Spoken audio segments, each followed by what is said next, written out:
I got everything I wanted. The money, the house, the life I'd been clawing for since I was old enough to understand what poverty felt like. And it cost me my father's screams, my mother's soul, and my own sanity. You think you'd never make that trade. But I thought that too, right up until I did. If you've ever been desperate enough to consider something you know you shouldn't, you'll understand why I couldn't stop myself. And if that frightens you, maybe you should stay. Because what happened to me could happen to anyone. I didn't know the man in booth 7 was a demon wearing a vampire smile. I didn't know he'd been waiting for me to break, measuring my desperation like a chef tests meat for tenderness. And I definitely didn't know that serving him one final meal would cost me everything I'd ever loved, including myself. All I knew was that if I didn't get the diner closed in the next 15 minutes, I'd have to face my father again. And I couldn't afford another night of his empty bottles, his hollow eyes, the way he'd stopped saying my brother's name, but never stopped grieving him. The last customer had left 20 minutes ago, her coffee cup still half full, lipstick staining the rim. I worked methodically, wiping down the red vinyl booths with the kind of efficiency that comes from doing the same thing every night for 3 years. My shoulders ached. My feet screamed. The fluorescent lights buzzed overhead like dying insects, casting everything in that sickly yellow glow that made even good memories look jaundiced. Rosie's Diner wasn't much. Just a squat brick building on the edge of Route 71, wedged between an abandoned gas station and a cemetery that had run out of space 2 decades ago. But it was ours.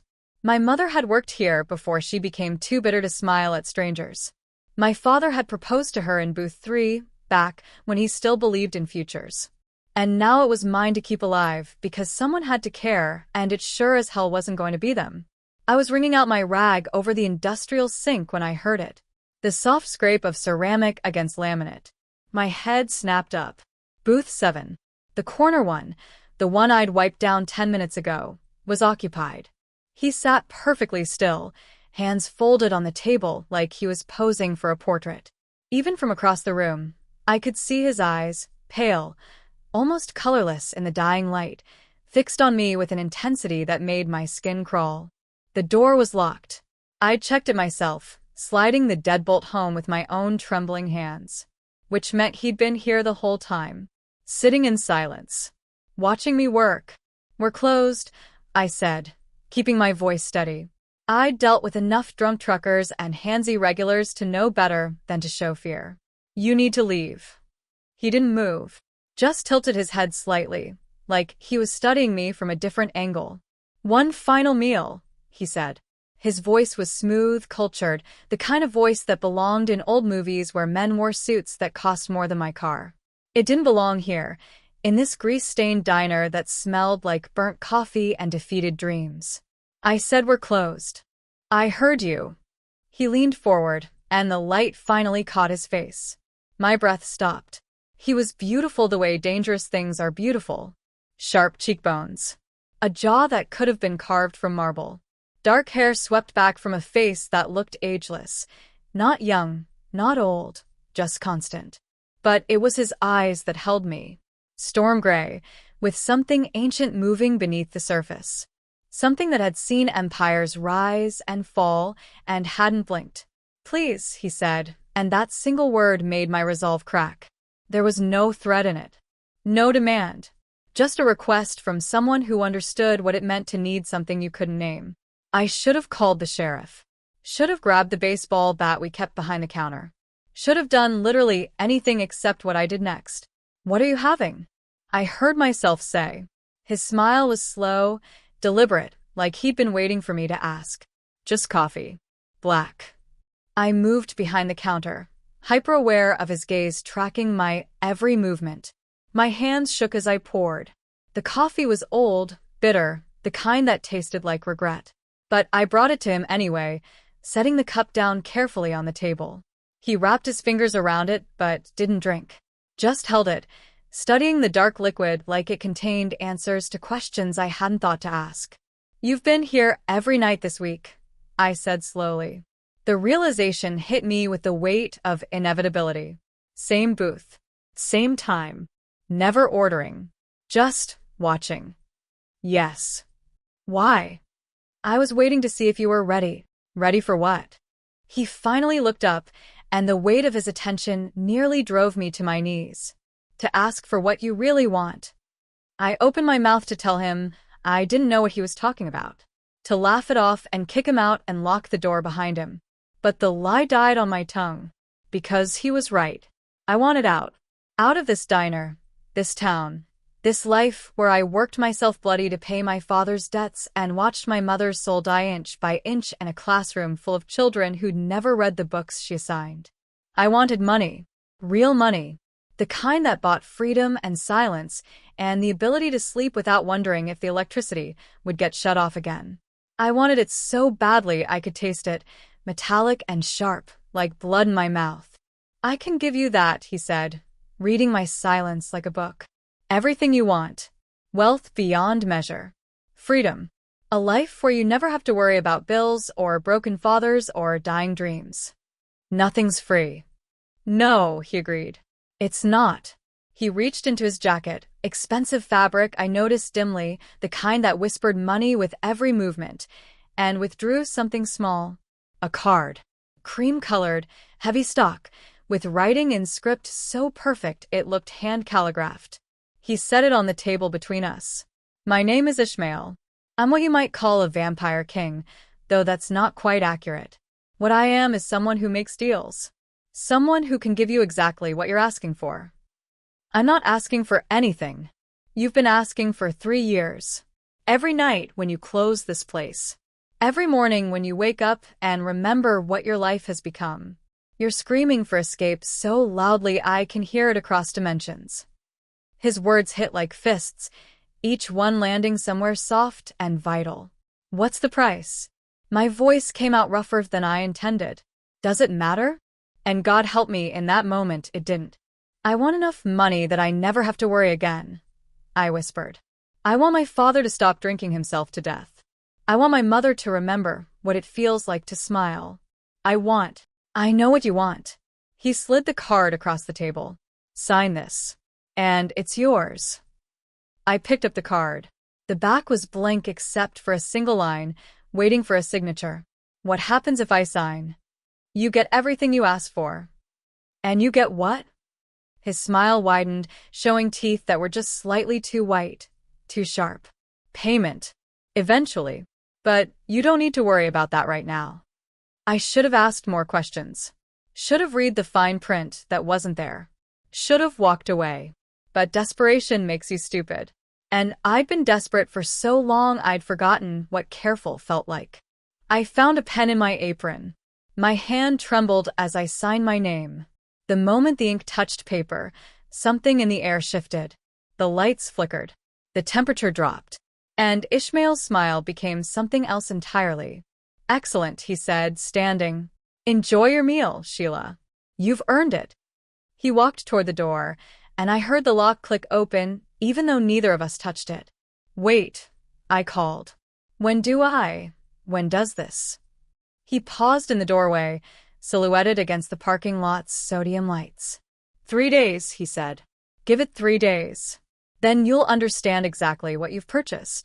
And then he was gone, leaving me alone in the diner with the taste of copper in my mouth and the sick certainty that I'd just done something I could never undo. The card in my hand was warm, too warm, and somewhere in the distance I swear I heard something howling. 3 days later, my father died screaming. The sheriff came to the diner at 2:47 a.m. I remember the exact time because I'd been staring at the clock, unable to sleep, unable to do anything but replay that moment with Ishmael over and over in my mind. The card was still in my apron pocket. I'd checked 17 times. Sheriff Garrett's face told me everything before his mouth did. That particular kind of grief that law enforcement learns to wear, professional sympathy stretched thin over something that wants to look away. Sheila, he said, and my knees went liquid. There's been an accident. Accident. Such a small word for what they found scattered across a quarter-mile of Highway 71. They wouldn't let me see the body. Wouldn't even let me identify him. Said it was better to remember him the way he was. Which was their way of saying there wasn't enough left of my father to look human anymore. The truck driver who hit him said my dad had swerved into oncoming traffic. No reason. No warning.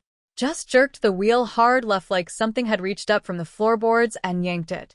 The toxicology report came back clean. No alcohol. No drugs. Just a man who'd chosen, in one inexplicable moment, to drive into a semi going 70. But I knew better. I knew exactly why. The insurance investigator showed up 4 days after the funeral. A thin woman with tired eyes and a manila folder thick with paperwork I'd never seen before. Your father had 3 life insurance policies, she said, spreading documents across the diner's counter like tarot cards. One through his union from 20 years ago, one from the VA, and one he took out 6 months before your brother died. My hands went numb. That's not possible. We could barely afford food. He paid the premiums in cash. Every month. Never missed a payment. She slid a check across the counter. The combined payout is $1.3 million. Minus taxes, you're looking at just under $1 million. I stared at the number. All those zeros. All that freedom. All that blood money. There's more, she continued. The diner property just got rezoned commercial premium. You've had 3 developers reach out about purchasing. Low offer is $1.8 million. My mother's voice cut through the air like a knife through flesh. Don't you dare touch that money.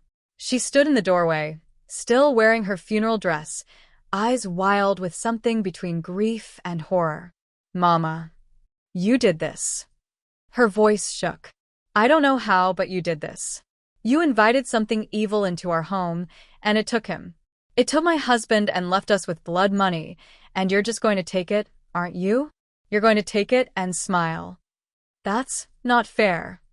He was driving to the diner, Sheila. Coming to see you. To tell you something. He called me that night, said he needed to warn you about something. Said he'd had a dream. A terrible dream about a man in a white suit and you signing something you shouldn't sign. The air left my lungs. And then 6 hours later he's dead, and we're rich, and you're standing there pretending you don't know why. The insurance investigator gathered her papers quietly, sensing the storm. She left her card. Told me to call when I was ready. My mother didn't leave. She just stood there, tears cutting tracks through her makeup, looking at me like I was something she didn't recognize anymore. What did you do? She whispered. I wanted to tell her everything. Wanted to confess about Ishmael and the card and the howling I'd heard every night since I signed. Wanted to fall into her arms and sob and beg her to tell me it wasn't my fault. But my mouth wouldn't work. The words stuck somewhere deep, calcified into silence. She left without another word, got in her car and drove away, and I knew with sick certainty that something between us had broken that would never heal. Juno stopped answering my calls the same day. I'd tried her 17 times before I realized she was deliberately ignoring me. Her mother finally picked up on the 18th call, voice tight with something that sounded like fear. Juno doesn't want to talk to you, Sheila. She said to tell you she's sorry, but she can't. She won't. Said you'd understand. I don't understand. Please, I need. She burned the book. Said it was screaming in her dreams. Said she saw what you did, and she wants no part of it.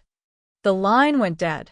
I stood in the empty diner, surrounded by wealth I couldn't feel and silence I couldn't break, and realized I was utterly alone. That's when time started slipping. At first, it was small things. I'd be wiping down table 4, and suddenly I'd be at table 9 with no memory of moving. I'd look at the clock and it would say 3:15, and then I'd blink and it would be 7:42, and the sun would be setting, and I'd have no idea where those 4 hours went. My reflections started arriving before I did. I'd walk past mirrors and see myself already there, looking back with eyes that held too much knowledge. Sometimes my reflection would smile when I didn't. Sometimes it would mouth words I couldn't hear. The money hit my account exactly 1 week after my father died. I watched the numbers appear on my phone screen, each digit another nail in a coffin I was building for myself. I bought my mother a house. Tried to. She returned the check torn into pieces with a note that said only, I know what you are now. I tried to sleep but couldn't. Tried to eat but nothing had taste. Tried to cry, but the tears wouldn't come, like something inside me had been cauterized, sealed shut against grief. And every night at closing time, I'd find a cup of coffee in booth 7. Still warm. Still black. Nobody ever came in. The door stayed locked. But the coffee was always there, waiting, like a reminder of the price I'd agreed to pay. I just didn't know yet how much I still owed. My mother was dragged to hell at 3:17 a.m. on a Tuesday. I wasn't there. I was 12 miles away, lying awake in the diner's back office because I couldn't bear to go home to the house that still smelled like my father's aftershave and my mother's accusations. But I felt it happen. Felt it the way you feel a tooth being pulled, that sharp absence, that sudden hollow where something vital used to be. My phone rang at 3:19. Unknown number. I let it go to voicemail. The voicemail was my mother screaming. Not words. Just sounds. Raw, animal terror cut short by something wet and final. And underneath her screams, I heard other things. Whispers in languages that predated human tongues. The scrape of something with too many joints moving across hardwood. Laughter that sounded like glass breaking inside a throat. The message was 11 seconds long. I've listened to it 643 times. I know because my phone keeps count of these things, clinical and precise, like it's tracking workout reps instead of the exact moment I lost the last person who might have loved me. The police found the house empty. Door wide open. No signs of struggle except the scratches. Deep gouges in the floorboards, starting at her bedroom and leading to the front door in perfectly straight lines. Like something had gripped her by the ankles and pulled. They ran the grooves through their database. Sent photos to forensic specialists. The official report said animal attack, victim likely dragged into woods by coyotes or feral dogs. But I saw the crime scene photos before they sealed the file. Saw what they didn't want to put in writing. The scratches weren't made by claws. They were made by fingers. Human fingers. Except there were too many of them, and they bent in directions that defied biology, and in some of the deeper grooves you could see the impression of knuckles that had too many joints. The detective assigned to the case quit 3 days later. Moved to Alaska. Didn't leave a forwarding address. They never found her body. Never found anything except those scratches, and a smell that wouldn't wash out of the walls no matter how much bleach they used. The house sold for $60,000 below market value to a developer who bulldozed it within a week. I inherited everything. Her teacher's pension. Her savings account, small, pitiful, the accumulation of 40 years of careful budgeting. Her jewelry, mostly costume pieces except for the wedding ring my father gave her when they still believed in forevers. I couldn't touch any of it. Couldn't even look at the bank statements without tasting bile. But the money kept coming anyway. The diner property value tripled overnight. A tech company wanted to build a data center. Offered $4.2 million cash, no inspection, close in 30 days. The lawyer handling the estate said it was the most aggressive offer he'd seen in 20 years. I signed the papers in a conference room that smelled like leather and old money. My hand didn't shake. I didn't feel anything at all. That was the thing that terrified me most. Not the money. Not the impossibility of it all. But the fact that I couldn't cry. I'd go to the bathroom and stand in front of the mirror and try to force tears, try to feel something, anything, about the fact that my parents were gone, and I was alone, and it was my fault. But nothing came. Just this vast, hollow numbness, like something had reached inside my chest and scooped out everything soft. The reflection looking back at me could cry, though. I'd watch her in the mirror. My exact double, tears streaming down her face while my own stayed dry. She'd mouth words at me. Please, I think. Or warnings. Her lips would form shapes that looked like run and stop and please. But I couldn't hear her through the glass. Sometimes I'd blink, and she'd be gone when I opened my eyes. Other times I'd turn away from the mirror and catch movement from the corner of my eye, see her still standing there, watching me leave, her expression something between pity and horror. I stopped looking in mirrors when I could. Started brushing my teeth in the dark. Covered the bathroom mirror with a bedsheet. Avoided any reflective surface that might show me what I was becoming. But I couldn't avoid them all. One night, I caught my reflection in a store window. She was standing perfectly still while I walked. Just standing there on the other side of the glass, staring at me with eyes that held too much knowledge. Her mouth moved. This time I could read her lips clearly. "You're already dead." I ran. Sprinted 6 blocks back to my car, lungs burning, reality fracturing with every step. Got inside and locked the doors and sat there shaking, watching the rearview mirror to make sure nothing had followed me. My reflection in the mirror looked normal. Tired. Scared. Human. She smiled at me. Not my smile. Something else wearing my face, testing it out, seeing how it fit. I drove home with the rearview mirror flipped up, navigating by memory and peripheral vision, trying not to think about the fact that I couldn't tell anymore which side of the glass was real. The money hit 7 figures the same week. Stock investments I didn't remember making suddenly matured. An offshore account appeared in my name, pre-funded with enough money to live on for 3 lifetimes. I was rich. Richer than I'd ever imagined. Free from every financial burden that had crushed my family for generations. And I would have traded it all, every penny, every zero, every promise of security, for one more day of my mother's anger. For one more night of my father's quiet drinking. For the sound of Juno's laugh, or the weight of worry, or any single thing that proved I was still the person I used to be. But that person was gone. Dragged away by the same shadows that took my mother, leaving only this hollow thing in her place. This thing that looked like Sheila and moved like Sheila, but couldn't feel anything except the growing certainty that the bill was still coming. And when it did, it would cost more than money could measure. I bought a mansion in the hills 3 months after my mother disappeared.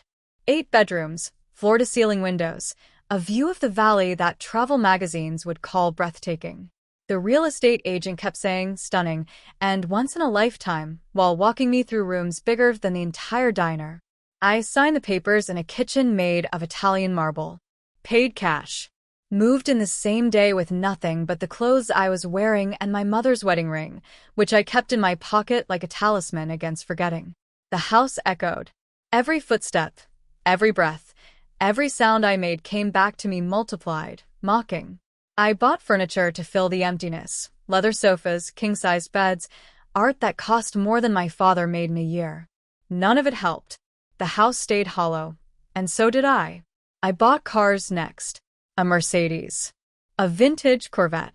Something electric and silent that moved like a ghost. I'd drive for hours on roads that went nowhere, trying to outrun the feeling that I was being followed by my own skin. The clothes came after. Designer labels I couldn't pronounce. Fabrics, so fine they felt like water. I'd stand in boutique dressing rooms while saleswomen told me I looked beautiful, radiant, transformed. But when I looked in the mirror, when I could force myself to look, all I saw was something wearing a Sheila costume, playing dress-up with blood money. Nothing felt real. Not the Egyptian cotton sheets or the cashmere sweaters or the shoes that cost $400 and hurt my feet the same way the dollar store ones did. Because I couldn't feel texture anymore. My fingertips had gone numb somewhere around month 2. At first I thought it was stress, nerve damage, something fixable. But it spread. Up my arms, across my skin, until touching anything was like touching the world through layers of plastic wrap. I'd run my hands over velvet and feel nothing. Press my palm to ice and register cold only as a concept, not a sensation. Food lost its taste around the same time. Everything became the same gray nothing in my mouth. Didn't matter if it was a $500 steak or gas station coffee. It all went down like paste, nutrition without pleasure, sustenance without satisfaction. I kept eating because bodies need fuel. Kept getting dressed because nakedness felt more obscene than the costume. Kept living because I didn't know how to do anything else. But I couldn't sleep. Hadn't slept, really slept since the night I signed Ishmael's card. I'd lie in beds that cost more than cars, staring at ceilings I couldn't afford to hate, and time would just pass. Hours would evaporate. I'd close my eyes at midnight and open them at dawn with no rest in between, no dreams, no darkness. Just this endless, grinding consciousness that never shut off. People started avoiding me without knowing why. I'd walk into rooms and conversations would die. Servers would take my order without making eye contact. The woman at the post office started wearing a cross when she saw me coming. Once, a child in the grocery store started crying when I passed, wouldn't stop until her mother carried her 3 aisles away. I didn't blame them. I'd started avoiding myself too. Because I could feel it now, the thing I was becoming. Could feel it moving under my skin like parasites, changing me from the inside out. Some mornings I'd wake up and my hands would look wrong. Too pale, fingers too long, nails that grew faster than they should. I'd blink and they'd be normal again, but the wrongness would linger, that sense that my body was a rental I was slowly being evicted from. The mansion felt less like a home and more like a mausoleum. A place to store a corpse that hadn't stopped moving yet. I'd stand in the kitchen at 3 a.m., surrounded by appliances I didn't use, and wonder what the point was. What any of it was for. The money. The things. The freedom I'd murdered my family to obtain. That's when Ishmael started visiting. Never during the day. Never announced. I'd just look up and he'd be there, sitting in my living room or standing in my kitchen or appearing in the passenger seat of my car while I was driving. Always impeccable. Always smiling that smile that showed too many teeth. "Enjoying your meal, Sheila?" he'd ask. Every single time. Like it was the funniest joke in the world. Like my parents' deaths and my unraveling sanity were a comedy routine he couldn't get enough of. I stopped answering. Stopped reacting. What was the point? He wasn't asking because he cared about the answer. But he'd wait anyway. Sit there in his expensive suit, sipping coffee that appeared from nowhere, watching me with eyes that held eternities of amusement. "You're doing so well," he said once, appearing in my bedroom while I was staring at the ceiling, not sleeping, never sleeping. "Most people break faster. But you're resilient. I admire that. What do you want?" My voice came out flat, dead, a sound my vocal cords made out of habit. "Want?" He laughed. "I already have what I want. The question is, what do you want? Now that you have everything?" I didn't answer. Couldn't. Because the truth was I wanted to go back. Wanted to unsign that card, unwish that wish, undo every choice that led me here. But time only moved forward, even when it moved strangely. "You're starting to understand," Ishmael said softly, and for the first time his voice held something besides mockery. Almost sounded like pity. Almost. "The meal isn't the food, Sheila. It's the eating. And you're being consumed so beautifully." He left after that, vanishing between one blink and the next. I lay in my expensive bed in my expensive house, surrounded by expensive things I couldn't feel, couldn't taste, couldn't want, and I finally understood what I'd traded. Not my parents' lives. My own. I was already dead. Had been since the moment I signed. Everything since was just the body refusing to acknowledge what the soul already knew. And I still had 7 months before the hellhounds came to make it official. 7 months of this beautiful, suffocating, senseless wealth. 7 months of living in a tomb I'd built with my own desperation. I wanted to scream. Wanted to cry. Wanted to feel anything at all. But all I felt was the weight of time pressing down, relentless and patient, counting down to midnight. I lived Tuesday 47 times before I realized time had broken. The first Tuesday, I woke up at 6:43 a.m. to sunlight cutting through the bedroom curtains at an angle that hurt my eyes. Made coffee I couldn't taste. Drove to the bank to sign papers for another investment account I didn't need. The teller's name was Patricia. She had a mole above her left eyebrow and smiled too wide when she processed my transaction.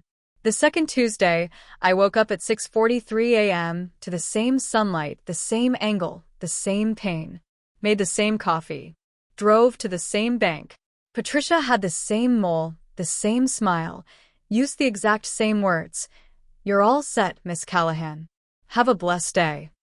I thought it was déjà vu coincidence. Stress. By the 7th Tuesday, I knew better. By the 20th, I stopped counting. The days started bleeding together like watercolors in rain. I'd be eating breakfast, and suddenly, I'd be eating dinner with no memory of the hours in between. I'd start a conversation with the gardener about trimming the hedges, and halfway through his answer I'd blink, and he'd be gone, and it would be 3 days later, and the hedges would be trimmed, and I wouldn't remember agreeing to it. People started telling me about conversations we'd had that I had no recollection of. The lawyer said I'd called him at 2 a.m. rambling about contracts and blood. My financial advisor mentioned the lovely lunch we'd shared on Thursday. I hadn't eaten lunch with anyone in 4 months. I started finding notes in my own handwriting that I didn't remember writing. It's getting worse. I can't tell what's real anymore. He's in the walls. That last one was taped to my bathroom mirror, the letters pressed so hard into the paper that they'd torn through in places. I didn't remember writing it. Didn't remember taping it up. But it was my handwriting, unmistakable, the same way I'd written my name on that card. That card. I'd searched for it everywhere. Torn apart the diner before I sold it, gone through every drawer, every pocket, every possible place I might have put it. But it was gone. Vanished like it had never existed. Except I knew it had. Could still feel the weight of the pen in my hand, the scratch of ink on paper, the moment everything changed. I needed to find it. Needed to see what I'd actually signed. Needed proof that this wasn't just my mind eating itself from the inside out. That's when I remembered the book. Juno had burned her copy, but I'd kept mine.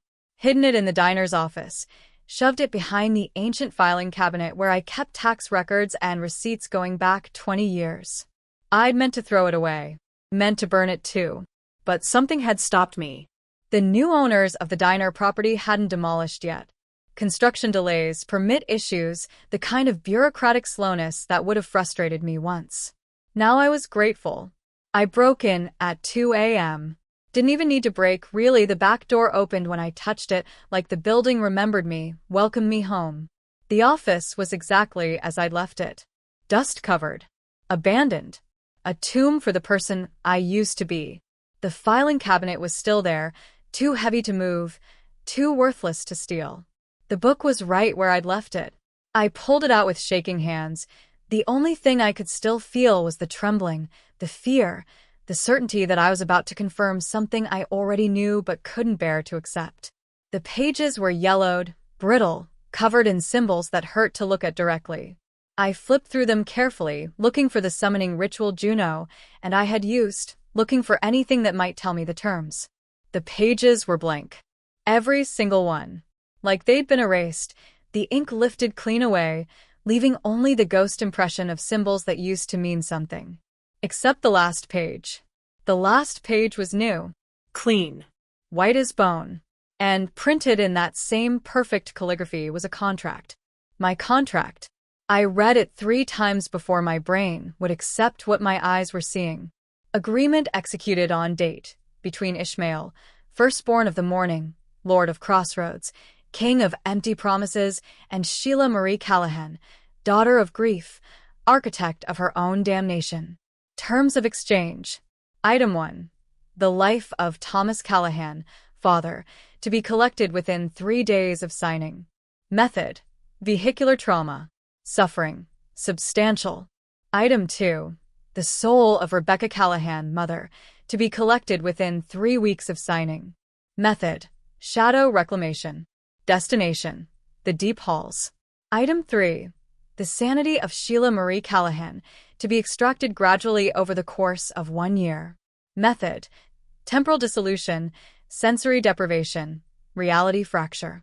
Symptoms to include but not limited to time dilation, memory loss, emotional nullification, physical dissociation. Item 4. The vessel of Sheila Marie Callahan, to be collected at midnight on the anniversary of signing. Method. Hound reclamation. Final destination. Negotiable based on entertainment value of deterioration. In exchange, wealth beyond measure. Freedom from poverty. Everything she asked for. Signature legally binding. No refunds. No appeals. No mercy. Welcome to your final meal. Below the text was my signature. Hasty. Desperate. Damning. And below that, in smaller print, time remaining, 43 days, 7 hours, 23 minutes. I stared at the numbers, watched them tick down. 43 days. Less than 6 weeks until midnight. Less than 6 weeks until the hellhounds came. The book fell from my hands. I wanted to scream, but my throat had forgotten how. Wanted to cry, but my eyes stayed dry. Wanted to feel something, anything, besides this vast and terrible understanding. I traded my father's life for money I couldn't spend. My mother's soul for a freedom I couldn't feel. My own sanity for a year of living death. And in 43 days, something would come to collect what was left. The walls started breathing. In and out.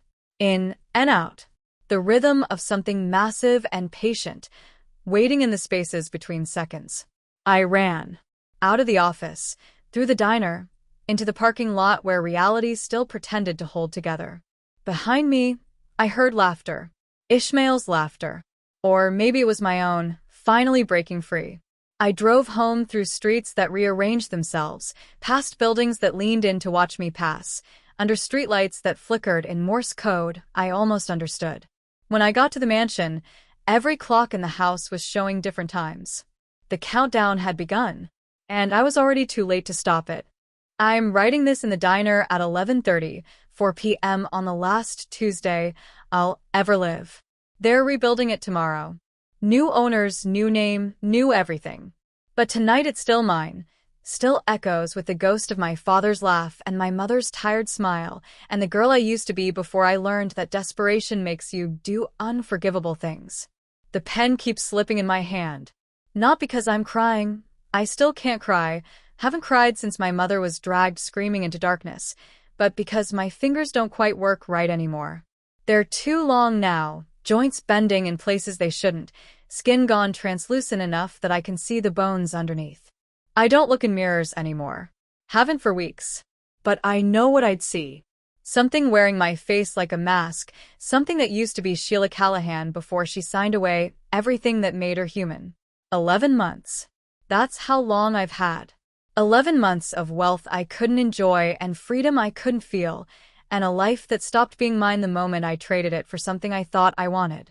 I was so sure I deserved better. So convinced that my poverty was an injustice, that my parents' brokenness was a burden I shouldn't have to carry. I looked at my life and saw only what was missing, never what I still had left to lose. My father wasn't perfect. He drank too much and grieved too long, and stopped being a parent years before he died. But he called me every Sunday, asked how I was doing, meant it when he said he loved me, even if the words came out slurred and broken. My mother was bitter and angry, and blamed God for tragedies he didn't cause. But she graded papers at the kitchen table every night, trying to give other people's children the futures her own son never got. She was trying. In her own damaged way, she was trying.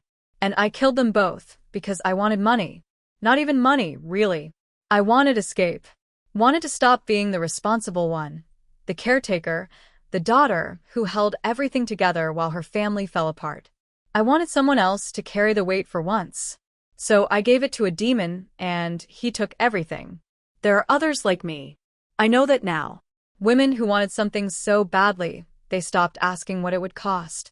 We don't talk about it, but we recognize each other in the spaces between things, the cities where old bargains still echo, the places where desperation makes you careless. If you felt something shift while reading this, if you recognize that hunger, then maybe you need to hear more of these stories. The ones about women who chose wrong and learned too late. Subscribe so you don't lose them. Because once you know these things are real, you can't afford to forget. I can hear them now. The hounds. They've been circling for days, getting closer, their howls cutting through dimensions I didn't know existed. They sound hungry, patient, like they've done this 1,000 times before and will do it 1,000 times again. Ishmael came by an hour ago. Last visit. Final courtesy call. Any regrets? He asked, sitting in booth 7 like he'd never left. I wanted to say yes. Wanted to scream it. Wanted to tell him about every moment I'd give back, every choice I'd unmake, every second I'd lived since signing that I'd trade for one more day of being poor and whole and human. But what came out was, would it matter? He smiled. Almost looked sad. Almost. No, he said. But I always ask. You'd be surprised how many of you still say no right up until the end. He stood, adjusted his perfect suit, looked at me with something that might have been pity if demons could feel such things. For what it's worth, he said, you lasted longer than most. Your father made it 2 weeks. Your mother, 3 days. But you, he paused. You almost made it the full year, with your mind intact. That's rare. That's impressive. My mind isn't intact. No, he agreed. But you're still you enough to know it. That counts for something. He left. I watched him walk out the door and disappear into darkness that seemed to welcome him home. Now it's 11:58, and the howling is so close I can feel it in my bones. So here's what I need you to understand. Don't play stupid games. Don't make deals at crossroads or sign contracts you don't read or trade what you can't afford to lose. When the devil gives you a deal, it may come with toys and a happy meal, but it is never worth it. Never. I'm 20 years old. I'm rich beyond measure. I own properties in 3 states and have investment accounts that will keep growing long after I'm gone. And none of it matters because in 2 minutes something is going to drag me to a place where money means nothing and screaming never stops and time moves in directions that break sanity just to contemplate. I wish I could say I fought. Wish I could tell you I went down swinging, defiant until the end. But the truth is I'm tired. So tired. And part of me, the part that's been dying since I signed, just wants it to be over. The clock on the wall says 11:59. The door is opening. They're here. I can see them now. Shadows with too many legs and eyes that burn cold and mouths that stretch wider than physics should allow. They're beautiful in the way a car crash is beautiful. In the way my life became beautiful once I stopped being able to feel it. One of them is reaching for me. Its touch is gentle, almost kind. I'm standing up, walking toward them. My legs move without permission, drawn by the contract I signed, the promise I made, the price I agreed to pay. Behind me, the pen falls from the table. This confession, these words, they're all that's left of Sheila Callahan. Remember them. Remember me. Remember what happens when you want something badly enough to ignore every warning. The darkness is opening like a mouth. I'm stepping inside. And the last thing I feel before the door closes is something I haven't felt in 11 months. Relief.